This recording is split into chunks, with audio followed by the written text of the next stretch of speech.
The last government gave us Robodebt. The last government gave us robo-victims. The last government gave us robo-denial. Today, Labor will give the victims some robo-justice. Robodebt, as you will recall, was an online automated debt collection system started by the previous government in July of 2015, and it continued to November of 2019, when a successful class action finally forced the government at the door of the final hearing of the class action to stop this program. Robodebt was a shameful chapter in the history of public administration in this country. It was a massive failure of policy and law. Citizens will recollect that the government unlawfully raised debts of at least $1.76 billion against 433,000 Australian citizens. The previous Liberal administrations had no lawful right to raise these debts. It caused untold harm. I was speaking to some of the victims before this announcement today. There was Maddie, who received a debt which she didn't owe at all from her time when she was receiving youth allowance legitimately, whilst also holding down jobs at university. She attempted suicide. We've spoken to Catherine, a 45-year-old lady who was found, didn't know that she owed an unlawful debt of $3,500 till it was taken out of her tax return. We've spoken to Anjuli. She was a victim of domestic violence. She fled to a refuge while pregnant. She'd been holding down 3 jobs and she was chased for a debt that she never owed. There's a real toll. Yes, Labor helped organise a class action which has seen justice and the money repaid for the victims. But no, we still don't know who conceived of this. The Federal Court Judge, Justice Murphy, said that the senior public servants and responsible ministers should have known but didn't know. This Royal Commission has to fill a gap.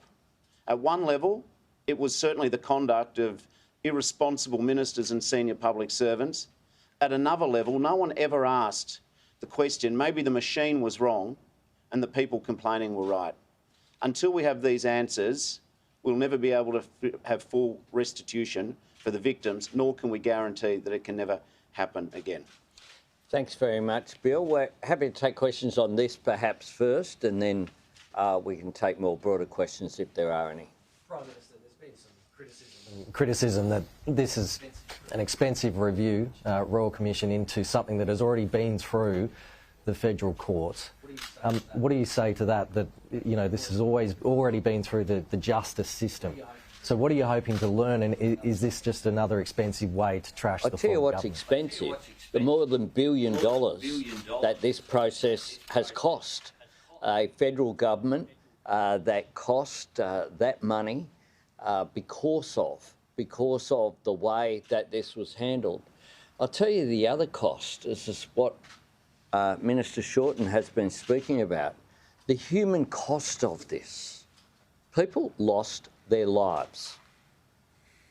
Every single one of my local constituents and every member of Parliament can tell stories like this, who came through to my electorate office with one of these alleged debts, had it either wiped in full or wiped in almost full. What that told us was that those people who were more capable of going to their local member and making representations got their debts squashed because they didn't owe any money. But what we also know is that those people who were most vulnerable were the least likely to go to their local member, to have the confidence to do that. And that's why we need to get to the heart of why this occurred. This is such a serious issue. We committed at the time to this Royal Commission. This is a commitment that we have a mandate for, and a commitment that we have a responsibility to fulfil.